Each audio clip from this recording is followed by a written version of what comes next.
Conhece a história, né, dessa mulher que é conhecida como a mulher adúltera, a mulher que foi pega em ato, em flagrante adultério. Jesus, ele, como nós bem lemos, ele foi do templo para o monte e do monte para o templo.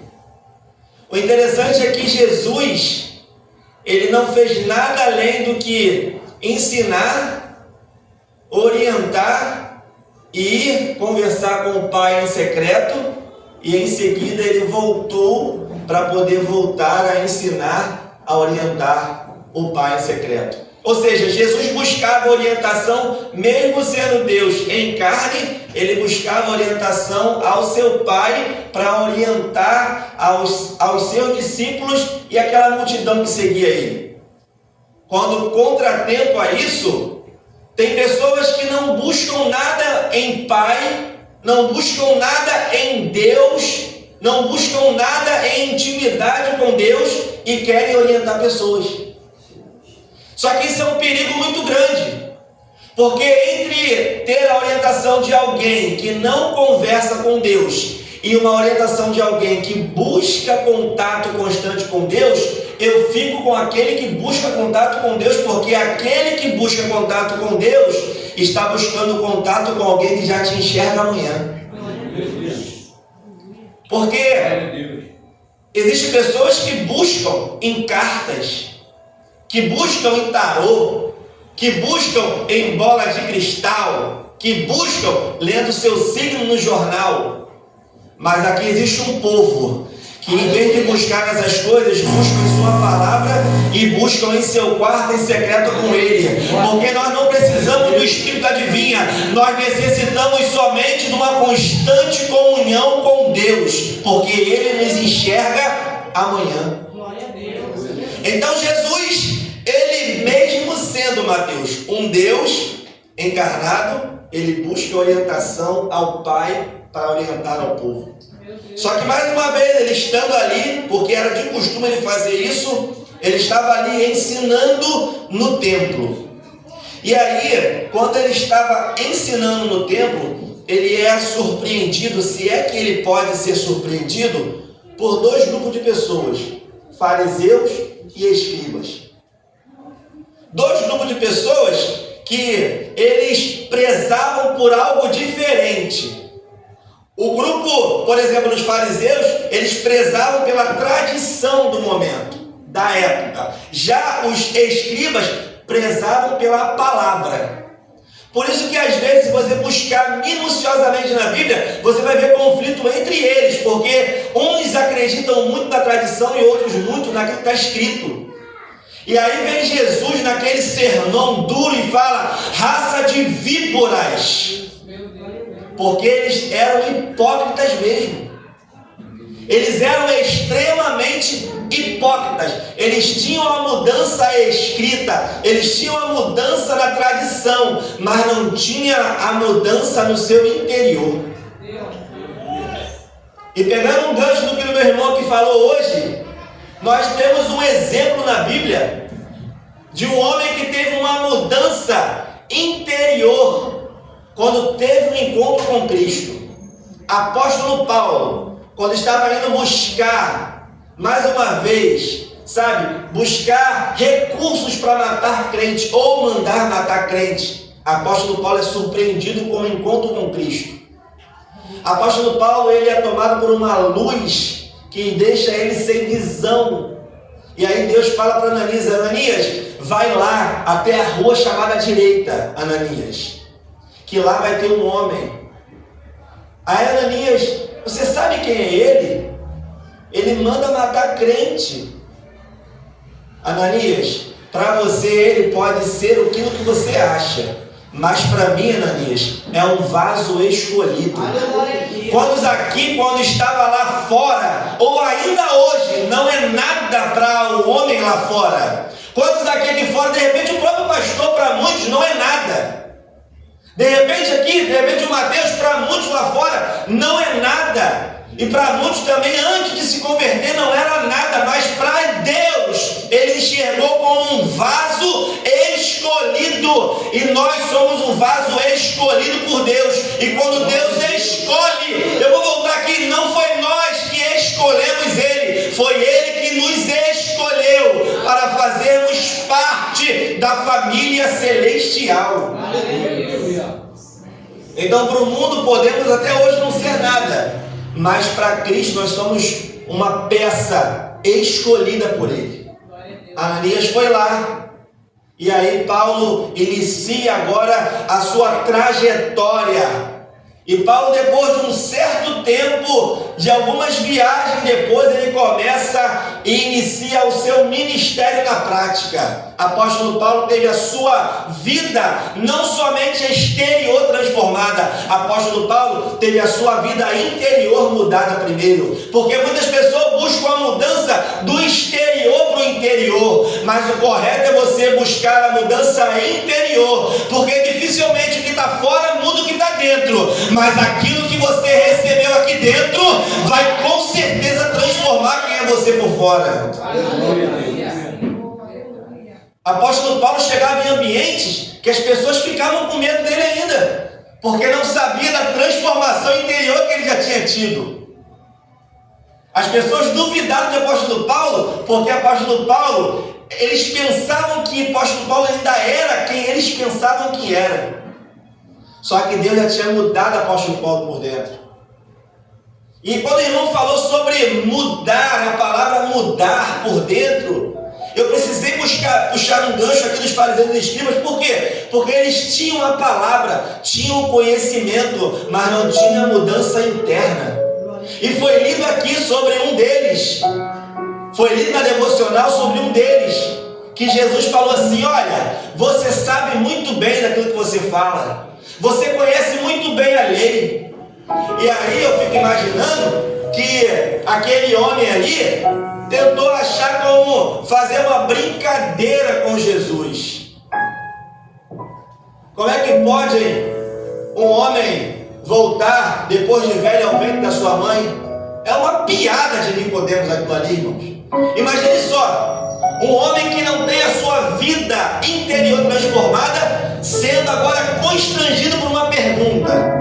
Imagina o pastor aqui pregando e uma irmã fala assim: mas o senhor precisa nascer de novo. E aí só de repente o pastor vai entender que realmente ele precisa nascer de novo.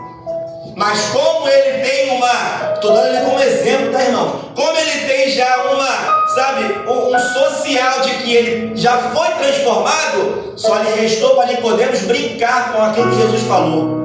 É possível um homem já adulto voltar para o ventre da sua mãe? Eu fico imaginando os colegas dele assim rindo. Nicodemos, aquilo que nasce da carne é carne, mas aquilo que nasce do Espírito é Espírito. Apóstolo Paulo, ele mesmo disse, de tamanha coisa que ele fez, que ele não compreendia ser quem ele era, a quem ele se tornou. Adriano, como é que eu posso saber se eu tive a minha vida interior transformada? Irmãos, Deus está me chamando para esse lado aqui, porque eu creio que só tem crente aqui. Como é que eu posso saber que a minha vida foi transformada? Simples. Simples. Quando a sua vida é transformada, a sua relação com o pecado muda. O pecado, para quem não tem uma vida transformada, apesar de ser cristão, o pecado ainda traz alegria e depois remorso. Mas para aquele que tem a vida transformada, o pecado causa tristeza. Aquele que tem uma vida transformada não peca de forma premeditada, peca por acidente. Aquele que tem uma vida transformada, a relação com o mundo muda, não é mais a mesma. Quando você, luz, tem contato com a escuridão, a luz não vai ter a mesma reação que a escuridão tem, ela vai se sobressair.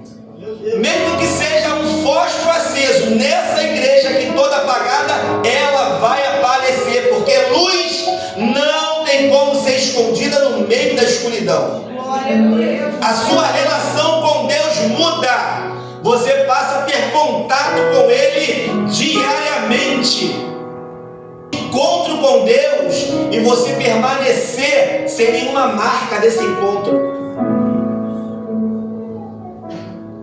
Vamos supor que eu cheguei na igreja aqui e falei assim: Mateus, não vou pregar hoje não, porque eu fui atropelado por uma carroça de cavalo. O Mateus fala assim: mas tu é, varão, tu tá arrumado ainda, o cabelo tá direitinho, tu não tá com poeira? Mas eu fui atropelado. Mas o Mateus percebeu que eu não tive esse encontro com a carroça de cavalo pelo meu estado. Aleluia, Deus. Glória a Deus. Então é impossível você ter esse encontro com Deus e esse encontro não causar marcas a ponto das pessoas verem em você. Você teve um encontro com Ele. Ou será que uma carroça com um cavalo é mais poderosa do que um encontro com o nosso Deus? O jovem deu exemplo aqui de que a carne dele gritou, mas o Espírito falou mais alto. Quando nós alimentamos o Espírito mais do que a carne, automaticamente nosso Espírito consegue vencer a carne. O problema é que a gente alimenta a carne durante o dia inteiro e o Espírito só um pouquinho para dormir. Não tem como. Adriano, mas eu não procuro nada para fazer de errado. Os dias já são maus, a vida é má, o mundo lá fora é terrível. Você não precisa ser mais ensinado. Se eu perguntar para minha filha aqui: filha, isso é certo ou errado? Mesmo que ela não tenha uma idade de compreensão, ela vai falar: isso é errado. Por quê? Porque as coisas ruins do sistema desse mundo, elas são aderidas automaticamente por essa geração. Não precisa ser ensinado. Então o dia inteiro nós somos vitaminados por um sistema desse mundo. O dia inteiro somos vitaminados por umas práticas desse mundo. E aí eu te pergunto: será que estamos alimentando nosso espírito com a mesma quantidade ou superior que aquilo que o mundo está nos alimentando? Porque vai falar em Romanos 12:2: não vos conformeis com esse mundo, mas sejam transformados pela renovação do vosso entendimento, para que experimenteis qual seja a boa, agradável e perfeita vontade de Deus. Aleluia. Não vos conformeis com esse mundo. Existe um sistema pronto. Não vos conformeis com ele, mas sedes transformados pela renovação do vosso entendimento. Glória a Deus. Ou seja, você precisa reconstruir, sabe, a sua vida fora desse sistema. Reconstruir não é você fazer uma manutenção. Reconstruir não é você fazer somente uma obra para melhorar, é uma reconstrução. Você tem que nascer de novo, fora do sistema e dentro da palavra de Deus. Só assim você vai experimentar qual seja a boa, perfeita e agradável vontade dele. Nós estamos buscando viver a boa e perfeita agradável, tentando fazer uma reforma na nossa vida. Só que o reino de Deus não encultura, ou seja, ele não entra onde já existe uma cultura. Primeiro ele te limpa por completo, e quando você estiver vazio daquilo que é lá de fora, o reino dele é implantado na sua vida, e aí sim você vai construir uma nova vida em Cristo Jesus pelos parâmetros do sistema da palavra dele. Aleluia, Deus. Vocês conseguem compreender isso, irmão? Amém ou amém? Agora, na prática, como eu posso saber se eu fui mesmo transformado? Um pastor tinha ovelhas presas.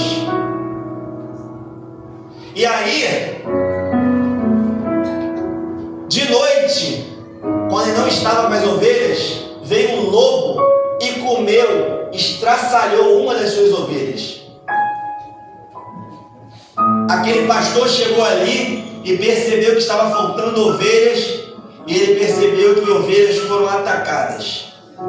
Ele fez uma armadilha e foi dormir.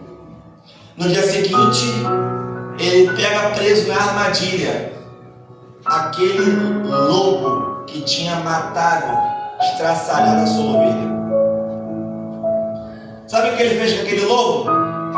Ele pegou aquele lobo e colocou numa jaula do lado das ovelhas que ele tinha. E aí aquele lobo nunca mais atacou e muito menos matou as suas ovelhas. Por causa de quê? Porque ele estava preso numa jaula. Essa aqui para mim é a melhor compreensão. Eu estou falando isso pela segunda vez numa mensagem minha. É a melhor compreensão para você entender o que é uma mente e uma vida transformada. Aquele lobo nunca mais atacou as ovelhas do pastor, porque estava preso numa jaula. Mas se não tivesse aquela jaula ali, ele com certeza atacaria as ovelhas e voltaria a fazer o que ele fazia antes. Infelizmente, irmãos, pessoas cristãs, pessoas que frequentam a igreja, pessoas que têm comunhão com Cristo, pessoas não fazem o que está sendo, gritado aqui por dentro, porque existe uma capa de religião. Eu não faço porque vão ver eu fazendo e vão falar mal de mim. Eu não vou fazer porque olha o que vão pensar da minha vida. Ou seja, é uma jaula protegendo essa pessoa, que se não tivesse essa jaula, essa pessoa voltaria a fazer o que fazia antes. Aleluia. Só que o evangelho é liberdade. O evangelho não é uma jaula, é liberdade. O nosso Cristo morreu de braços abertos. É uma liberdade de vida. Então você não é obrigado a deixar de fazer as coisas lá de fora. Mas eu duvido que se sua mente for transformada, se sua vida for transformada dentro para fora, eu duvido que você vai precisar de uma religião te proteger, porque você agora não vai querer fazer mais.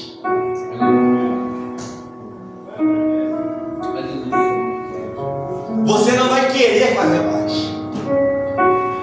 Então eu precisava falar sobre isso aqui, porque aqui existe dois grupos de pessoas que eram assim, conheciam a palavra, conheciam as leis, mas não as praticavam. A vida deles, a prática de vida não condizia com aquilo que eles ensinavam. E aí nós somos aqui pegos por dois grupos, fariseus e escribas.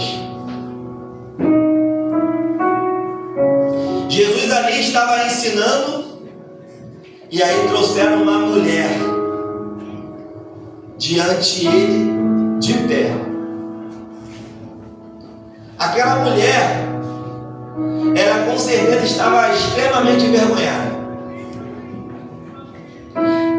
Porque nós sabemos muito bem sobre a fragilidade do sexo feminino. Apesar do homem não aguentar nem uma pontinha de pele na unha, que já é sinal de ficar de cama, e mulher aguentar extremas dores de cabeça, a mulher tem o seu lado sentimental mais fragilizado do que o homem.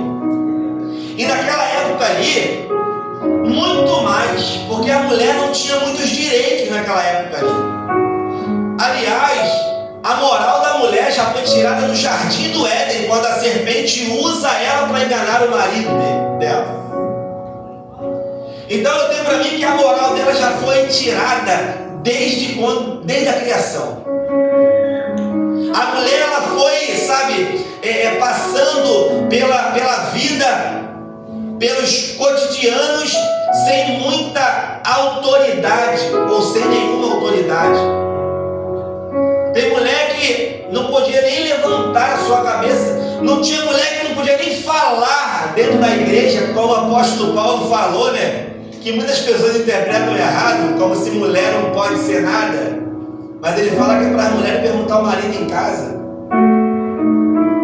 Então as mulheres não tinham. Hoje já está muito mais avançado. A mulher já conquistou muito espaço. Mas antigamente, irmãos, era complicado demais. E aí uma mulher sendo pega em ato de adultério e é colocado no meio daquelas pessoas que Jesus estava ensinando, o diabo o tempo todo investiu para envergonhar a mulher. O diabo o tempo todo investiu para poder desmoralizar a mulher. Mas o nosso Deus, Ele é bom em transformar o caos em triunfo, porque foi da própria mulher que agora ele vai falar lá em Lucas, capítulo 1, versículo 3. Mulher, descerá sobre ti o Espírito Santo e o poder do Altíssimo te envolverá. Ou seja, aquilo que o diabo investiu pesado para não ter moral, para não ter palavra, para não ter voz, aquilo que o diabo investiu pesado desde a criação do mundo, Deus agora fala: não, é de você que vai nascer o Criador da salvação de nossas vidas. Foi da própria mulher. E aí, Jesus, ouvindo aquilo daqueles homens: e tu, pois, o que dizes? Porque eles queriam pegar Jesus nas próprias palavras de Jesus. Mas como eu vou pegar em palavras a própria palavra encarnada?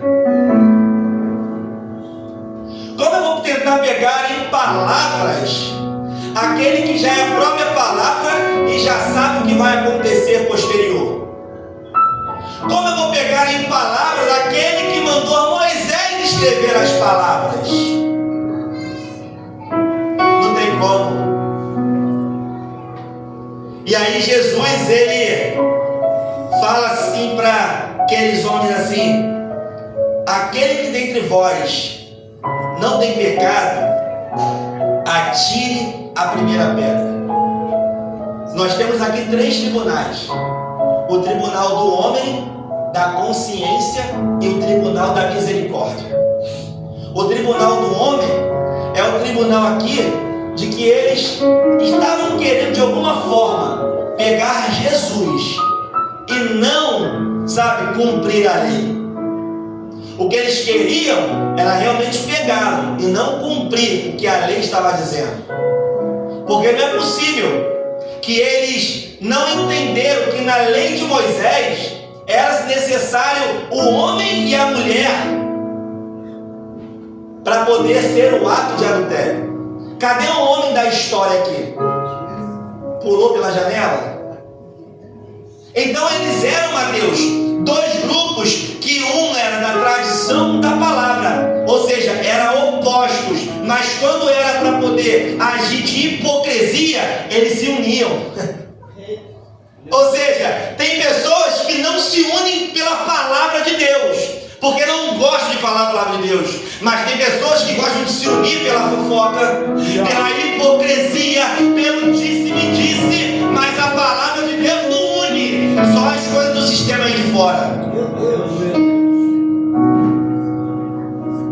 Então eles não queriam, cumprir, eles queriam pegar Jesus, porque eles eram íntimos, eles eram parecidos no cargo hipócritas. E aí Jesus, liberando aquela palavra para ele, e daqueles homens, eles são constrangidos. Só que além da lei deles que foi derrubada, agora Deus precisa derrubar a lei, o tribunal da consciência deles. Porque eles poderiam muito bem se permanecer firme ali. Nós não temos pecado. Não era assim que o povo conhecia eles? Era. Mas da forma que o povo nos conhece, não é da forma que Deus nos conhece. E agora eles são pegos pelo tribunal da consciência. E aí a Bíblia vai falar que eles largam as pedras, começando do mais velho para o mais moço. E se tem ensinamento que esses homens aqui, escribas e fariseus, nos deram, foram o ensinamento de maturidade. Porque a Bíblia falou que largou as pedras do mais velho para o mais moço. Maturidade. Adriano, o que você quer dizer com isso aqui? É que às vezes nós precisamos ceder. Às vezes na discussão do casal nós precisamos ceder. Às vezes em alguns debates e discussões nós precisamos ceder. Não porque nós perdemos, é para que nós não viemos perder. Porque quando nós, batemos de frente com coisas que você tem a certeza e a palavra te prova de que você está coerente no seu entendimento, não vale a pena você convencer ninguém, porque o nosso papel não é de convencer, o nosso papel é de pregar a palavra, o papel de convencer é do Espírito Santo de Deus. E aí nós estamos querendo fazer o papel do Espírito Santo e o nosso papel está abandonado, meu querido. Só solte a semente que é a palavra de Deus, numa discussão, fala, mas não debata, sabe por quê? Porque isso não é sinal de que você está perdendo, é sinal de que você é maduro o suficiente para ficar calado. Aleluia. Em Provérbios fala sobre você, sobre a sabedoria do silêncio. Quando você chega em algum lugar e você precisa falar o que você é sinal de que você não é. Porque quem é, não precisa falar que é. Quem é discernido nas suas práticas. E o que adianta você debater? Então o ensinamento dos fariseus e escribas, maturidade. Deixa. Porque o teu papel é de entregar a palavra. O de convencimento é do Espírito Santo de Deus. Do mais velho para o mais moço. Foram largando as pedras e aí saiu um por um. Porque é interessante que a Bíblia fala sobre pedras. Aqui nós vemos em João 8 que eles largaram as pedras. Em João 11 nós vamos ver Jesus mandando tirar a pedra. Eu não sei qual pedra, tem atrapalhado o teu caminho. Não sei se é a pedra da consciência, se é a pedra de alguma prática, pedra do remorso, pedra de situações mal resolvidas. Porque aquela pedra aqui agora de João 11, nós vemos que Marta questionou, mas já cheira mal. De repente você não quer mexer nessa pedra porque vai cheirar mal. Não mexe com esse problema aí não. A tua vida está travada lá atrás porque você resolveu, não enfrentar o cheiro mal da remoção daquela pedra. Você está tentando viver o presente, elaborando o futuro, mas a tua vida está presa no passado. E aquele que veio do futuro, já esteve no passado, fala assim, eu sou especialista. E aonde tem pedra, a remoção é completa. Porque o mais lindo acontece lá em João 20. Não porque ele não quis remover a pedra, não. É para mostrar para Marta e Maria, ei, aquele que você procura entre os mortos não está vivo, a pedra foi removida.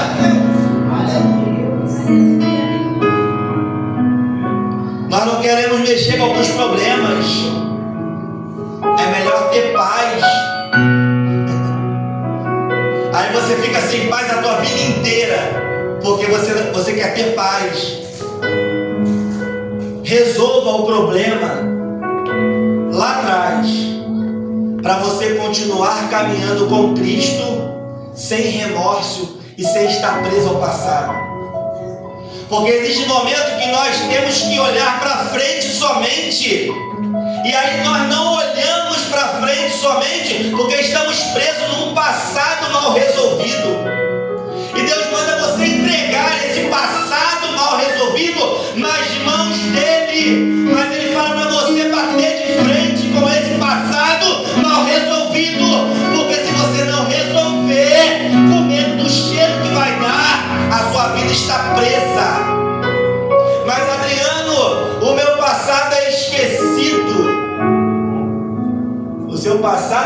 pecado é esquecido por Deus.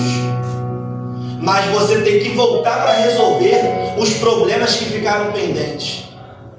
Não foi assim com Jacó? Ele não teve que voltar lá para enfrentar o irmão dele, queria matar ele por uma enganação que ele deu ao seu irmão. Jesus voltou para quê? Ele perguntava pelos discípulos e por Pedro, por uma questão mal resolvida. Pedro, tu me amas? Pedro tinha falado que não abandonaria ele por nada. Ele foi lá resolver essa questão com Pedro, fazendo 3 vezes a mesma pergunta para lembrar a Pedro quantas vezes Pedro negou ele. O interessante é que o cenário era o mesmo. O encontro de Jesus com o discípulo foi na praia com Pedro. E agora o novo encontro de Jesus com eles foi na praia também. Nós não conseguimos progredir porque tem um elástico preso em nós lá no passado. Assim como Jacó volta para resolver. Assim como Jesus vai lá e dialoga para resolver essa situação. Porque senão você fica preso no passado, sonhando com o futuro. E você fica se disseminando, se desfazendo, se desgastando no presente. Sem nenhuma progressão. Sem nenhum avanço de vida. Jesus, ele abaixa, escreve, e as pedras estão sendo soltas. Jesus abaixado escrevendo, os acusadores foram embora. Jesus escreve abaixado no chão, e quem sabe amanhã a porta abre. Jesus abaixado escrevendo, e quem sabe hoje uma palavra, de vitória e de milagre está sendo liberada sobre a tua vida. Jesus está escrevendo ali, e aí quem me diz que não é uma nova história para a sua vida? Jesus está escrevendo, dizendo: olha, eu não quero que você, reforme a sua vida. Eu quero que você se reconstrua na minha presença. Jesus escrevendo e você vivendo. É Jesus escrevendo e você, vivendo aquilo que ele escreveu. Adriano, como é que eu vivo aquilo que Jesus escreve sobre minha vida? É fazendo o que Jesus fazia.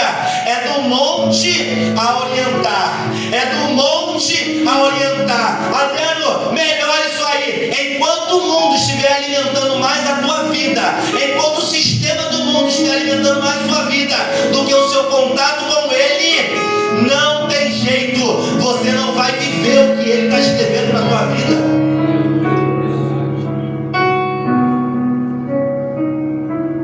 Só ficou Jesus e a mulher.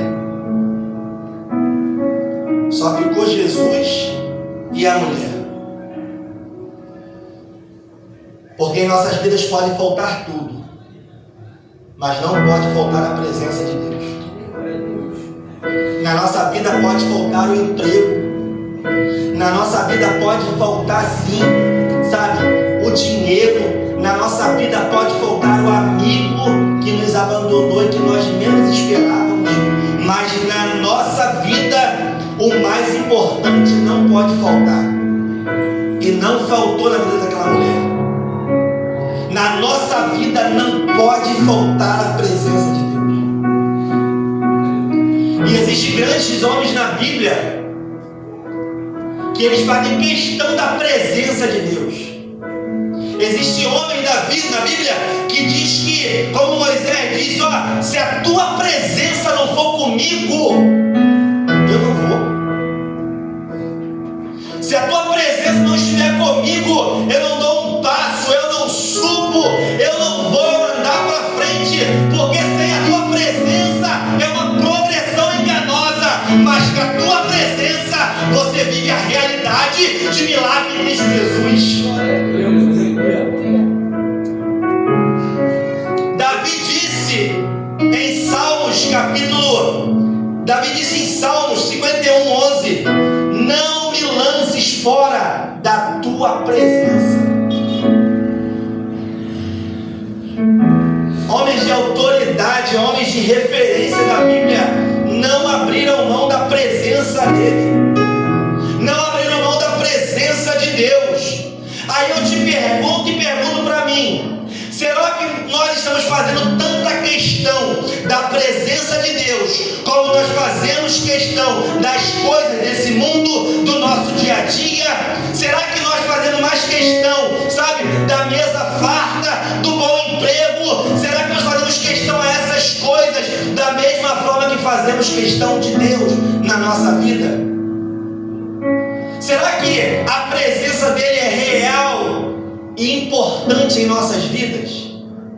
Será que isso realmente é importante, irmão? Porque a gente fala, a gente prega, a gente escuta, a gente lê, mas será que a presença de Deus, ela é realmente importante em nossas vidas?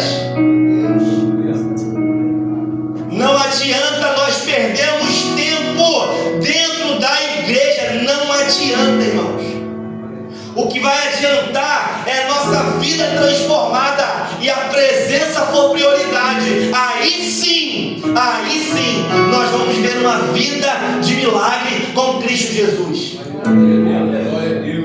Porque não adianta a gente ler, ouvir, falar, cantar essas coisas, mas a gente tem que realmente entender que a presença, ela é muito importante em nossas vidas. Imagine só lá no céu, Moisés, senta aqui, rapaz. Olha o privilégio que nós temos. Me conta aí, Moisés, como é que é andar com aquele povo no deserto lá reclamando da vida? Rapaz, é complicado. Ô João, rapaz, como é que foi deitar no ombro de Jesus? E Abraão, rapaz, depois daquela idade ter filho. Aleluia, Deus. E aí, Jó, você perdeu tudo, não tinha feito nada, perdeu tudo. E aí, me conta essa experiência aí, Jó. Mas quando chegarem para nós, porque eles tinham uma presença sobre, quando chegarem para nós, vão falar assim: Mateus, rapaz, nós escutamos a história de Jó, de Abraão, de João, nós escutamos a história de todo mundo que foi chegar aqui. Agora conta pra gente, Mateus, como é que é ter a presença dentro? Porque nós não temos a experiência. Nós não tivemos a experiência de ter ele dentro de nós, Mateus. Conta pra gente. Nós somos privilegiados, porque ele não vem de vez em quando, ele habita. Glória a Deus. Ele não vem quando o sol está buscando, ele já mora dentro de nós. Nós temos o privilégio de ter aquele que enxerga o amanhã dentro de nós. Glória a Deus, aleluia, Jesus. Aqueles homens foram embora, do mais velho para o mais moço. E aí Jesus pergunta para aquela mulher: cadê os seus acusadores? E ela disse: não tem mais ninguém. Nem então eu te condeno. Terceiro tribunal, misericórdia. Porque aquilo que há condenação para o homem lá fora, aquilo que há condenação para o sistema desse mundo, aqui em Jesus Cristo nós achamos misericórdia. Nem então eu te condeno. Vai e não peques mais. O interessante nisso aqui é que essa mulher, ela chega num ambiente sendo constrangida por aquela atitude. Aqueles homens chegaram e falaram: olha, foi pego em ato. Aquela mulher fica ali. Aqueles homens, a partir da palavra de Jesus, largam as pedras e vão embora. Eles largaram as pedras. Jesus falou para aquela mulher: eu também não te condeno, vai e não peques mais. As mesmas pedras que iam ser usadas para matar aquela mulher foi as pedras que ficaram embaixo dos seus pés quando elas voltaram pelo mesmo caminho que ela entrou naquele tempo. Ou seja, Adriano, o que você quer dizer com isso? Que toda arma preparada contra nossas vidas não prevalece.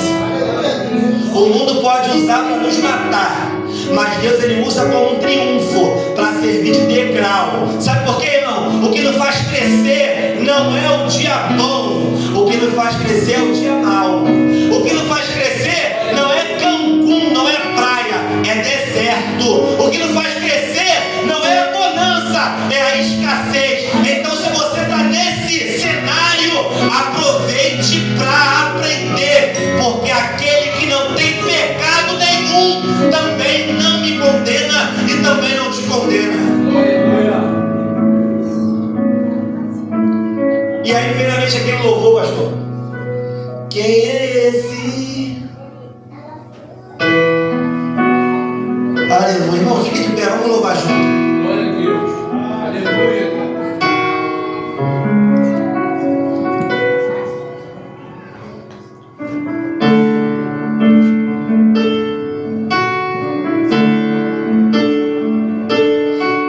Aleluia.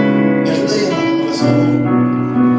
Irmãos, aquele que não condena nenhuma das nossas falhas, ele está presente nesse lugar. Parece ser uma frase, sabe, repetida, uma frase, sabe, para causar impacto, mas ou você crê ou você não crê que ele está nesse lugar. Muito melhor do que isso, ele está dentro de mim, de você. Ele está dentro de nós, sabe, causando em nossos corações um aquecimento, para que você possa realmente resplandecer aquilo que ele tem tocado no teu íntimo. Glória a Deus, aleluia. Porque aquele que não tem pecado, ele também não nos condena. Tinha tudo para nos condenar, mas ele abriu mão de todo o seu poder, de toda a sua glória, se despiu de toda a sua autoridade para viver nesse mundo como a gente, para viver como a gente, passar aquilo que a gente estamos passando e coisas muito pior. Mas ele também se entregou na cruz como gente, e a Bíblia fala que ele é o único intercessor entre o céu e a terra. É